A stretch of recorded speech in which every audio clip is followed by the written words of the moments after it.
नमस्कार दोस्तों। देश भर में लगातार बढ़ते कोरोना वायरस केसेस को देखकर लोग वैक्सीन के पीछे भाग रहे हैं। लेकिन एक तरफ हमें खबर में सुनने को मिलता है कि कुछ वैक्सीन से ब्लड क्लॉटिंग के केसेस सामने आए, कुछ बहुत ही जानलेवा और खतरनाक साइड इफेक्ट्स हमें देखने को मिले हैं। और दूसरी तरफ हम ऐसे केसेस देखते हैं जहां पर लोगों ने वैक्सीन ली लेकिन फिर भी उन्हें कोविड-19 हो गया। जाहिर सी बात है, यह सब देखकर आपके मन में सवाल उठेगा कि क्या मुझे वैक्सीन लेनी भी चाहिए। आइए इन्हीं सवालों को आंसर करने की कोशिश करते हैं आज के इस वीडियो में। सीधा साइड इफेक्ट्स की बात करते हैं। ब्लड क्लॉटिंग वाले हानिकारक साइड इफेक्ट्स जो हमने देखे हैं वो हमें एस्ट्राजेनेका ऑक्सफोर्ड वाली वैक्सीन में देखने को मिले हैं। आज के दिन दुनिया में 100 से ज्यादा देश इस वैक्सीन का इस्तेमाल करने लग रहे हैं। इंडिया में 2 मेन वैक्सीन इस्तेमाल करी जा रही है, कोवैक्सीन और कोविशील्ड। कोविशील्ड यही एस्ट्राजेनेका वाली वैक्सीन है। तो शुरुआत में जब इस वैक्सीन को टेस्ट किया जा रहा था कोई बड़े हानिकारक साइड इफेक्ट सामने नहीं आए, लेकिन जब इसका इस्तेमाल किया जाने लगा तो पहले केसेस इस डेंजरस साइड इफेक्ट के नॉर्वे में देखने को मिले। 4 हेल्थ वर्कर्स जिनकी उम्र 50 साल से कम थी, उनके अंदर ब्लड क्लॉटिंग हुई इस वैक्सीन को लेने के बाद और लो प्लेटलेट काउंट्स देखने को मिले। अब ब्लड क्लॉटिंग दोस्तों काफी हानिकारक चीज हो सकती है अगर वो आपके ब्रेन जैसी जगहों पर होए तो आपके ब्लड फ्लो को ब्लॉक कर सकती है, जिससे कि आपकी डेथ हो सकती है। इन 4 में से 2 हेल्थ वर्कर्स की डेथ हो गई ब्रेन हेमरेज की वजह से। बाकी 2 को हॉस्पिटलाइज किया गया और इसके बाद सिमिलर केसेस देखने को मिले डेनमार्क में, जहां एक औरत की मौत हो गई, और इटली में जहां एक इंसान की मौत हो गई, और यूके में भी 7 ऐसी डेथ्स देखने को मिली। इन सारे केसेस को देखकर कई कंट्रीज ने एक टेम्पररी बैन लगा दिया इस वैक्सीन के इस्तेमाल पर। डेनमार्क पहली कंट्री थी जिसने एस्ट्राजेनेका वैक्सीन का यूज टेम्पररी सस्पेंड कर दिया। उसके बाद आइसलैंड और नॉर्वे ने भी ऐसा ही किया। इन कंट्रीज ने कहा कि हम एज अ प्रिकॉशनरी मेजर इस वैक्सीन को भी इस्तेमाल करना बंद कर रहे हैं जब तक और डेटा सामने नहीं आ जाता कि ये एक्चुअली में इसके साइड इफेक्ट्स कितने हानिकारक हैं और कितना ज्यादा लोगों को इससे रिस्क पहुंचता है। आज के दिन कई मेडिकल ऑर्गेनाइजेशंस ने इस इशू को डिटेल में स्टडी किया और हमारे पास ठोस डेटा अवेलेबल है कि एक्चुअली में इससे कितना रिस्क है। यूरोपियन मेडिसिन एजेंसी EMA का कहना है कि जो ब्लड क्लॉटिंग का रिस्क है इस वैक्सीन से वो है 1 आउट ऑफ 100,000 केसेस। मतलब अगर इस वैक्सीन को 1 लाख लोग लगाएंगे तो उनमें से एक ऐसा केस निकल सकता है जिसमें ब्लड क्लॉटिंग देखने को मिले। तो ये जो रिस्क है ये वेरी रेयर रिस्क है। ब्रिटिश हेल्थ रेगुलेटर के डेटा के अकॉर्डिंग ये रिस्क और भी ज्यादा कम है। उन्होंने कहा है कि रिस्क एक्चुअली में 1 आउट ऑफ 250,000 केसेस है। अब आपको शायद सुनने में लगेगा कि नहीं, ये फिर भी काफी ज्यादा रिस्क होता है, मतलब 1 लाख में से एक ऐसा केस निकलेगा। लेकिन आप इसे बाकी चीजों से कंपेयर करिए। किसी भी इंसान के लिए ऑन एवरेज एक कार एक्सीडेंट में मरने का रिस्क है अप्रोक्सीमेटली 1 आउट ऑफ 500। किसी का डूब के मरने का रिस्क है 1 आउट ऑफ 1000। और ये जो 1 आउट ऑफ 1 लाख का रिस्क है ना, ये उतनी ही प्रोबेबिलिटी होती है दोस्तों जितनी प्रोबेबिलिटी है कि आप किसी के मोबाइल नंबर के आखिरी 5 डिजिट गेस करके तुक्का मार के बता दो। तो ये मैं आपको अंदाजा दिलाना चाह रहा हूं दोस्तों कि जब हम वेरी स्मॉल रिस्क कहते हैं तो एक्चुअली में कितना वेरी स्मॉल है ये। इसीलिए दोस्तों इन सारी मेडिकल ऑर्गेनाइजेशंस ने रेकमेंड किया है कि इस वैक्सीन को इस्तेमाल करते रहना चाहिए, क्योंकि जो कोरोना वायरस से मरने का रिस्क है वो कहीं ज्यादा है एज कंपेयर टू वैक्सीन के मरने के रिस्क से। लेकिन इसके बावजूद भी कुछ कंट्रीज ये रिस्क भी नहीं लेना चाहती। Germany, France, Spain, Italy, Portugal, Netherlands, Australia, Canada, इन सारी कंट्रीज ने एस्ट्राजेनेका का वैक्सीन का इस्तेमाल करना अब बंद कर दिया है एक सर्टेन एज ग्रुप से नीचे। ये एज ग्रुप है 50 to 60 इयर्स के बीच। जर्मनी में जैसे 60 ईयर्स से कम उम्र के लोगों के लिए एस्ट्राजेनेका अब नहीं मिलेगी।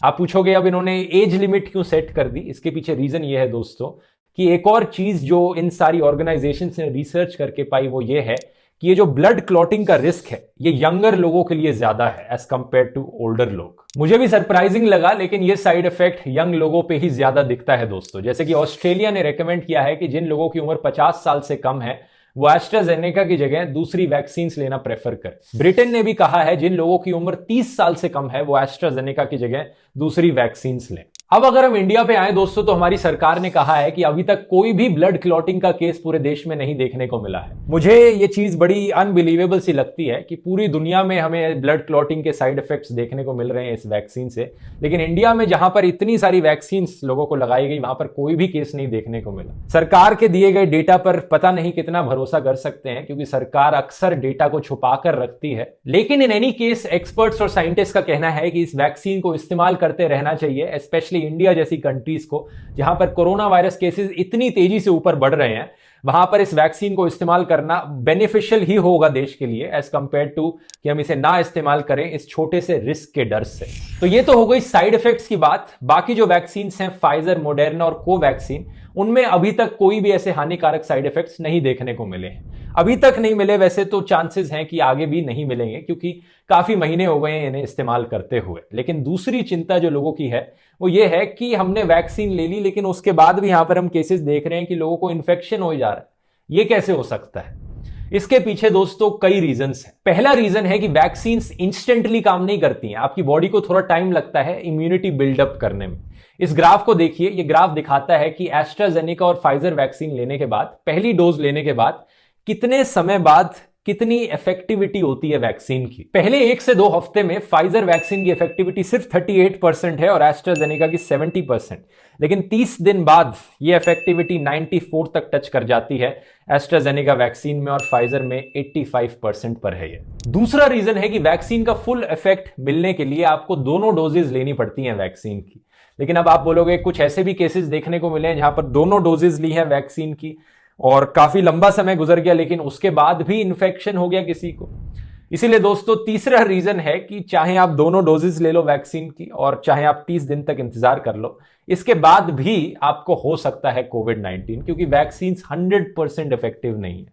94-95% इनकी इफेक्टिविटी है इन सारी चीजों के बाद भी। लेकिन यहां पर एक बहुत अच्छी खबर है। अच्छी खबर यह है कि दोनों डोजेस लेने के बाद 30 दिन तक इंतजार करने के बाद आपका जो रिस्क है हॉस्पिटलाइजेशन का वो ऑलमोस्ट 0% है और डेथ का रिस्क ऑलमोस्ट 0% है। यानी वैक्सीन लेने के बाद आपको कोविड-19 हो सकता है लेकिन इतने स्ट्रांगली हो कि आपको हॉस्पिटल में भर्ती होना पड़े या फिर आपकी डेथ हो जाए, ये नहीं होगा। इनफैक्ट कुछ एक्सपर्ट्स ने यह भी क्लेम किया है कि इन सारी वैक्सीन की, एस्ट्राजेनेका, फाइजर, मॉडर्ना, इन सारी वैक्सीन की 100% इफेक्टिविटी है आपको डेथ से बचाने में अगर आपको कोविड-19 होता है तो, दोनों डोजेस लेने के बाद।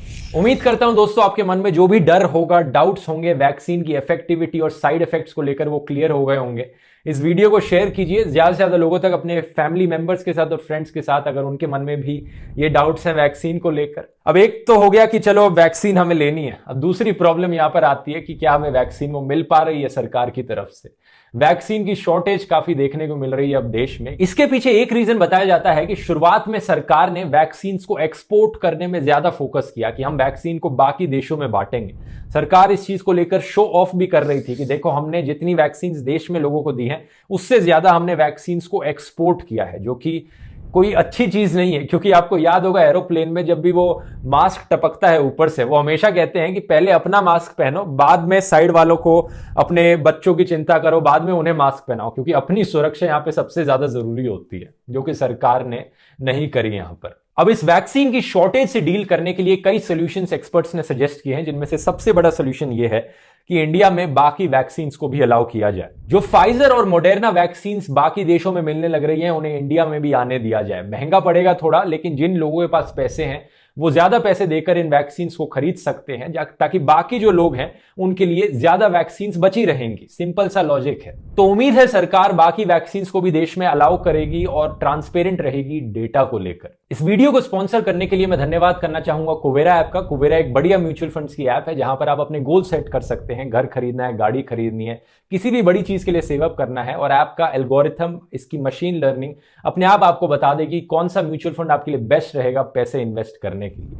लिंक नीचे डिस्क्रिप्शन में मिल जाएगा, जरूर जाकर चेकआउट करिए और मिलते हैं अगले वीडियो में। बहुत बहुत धन्यवाद।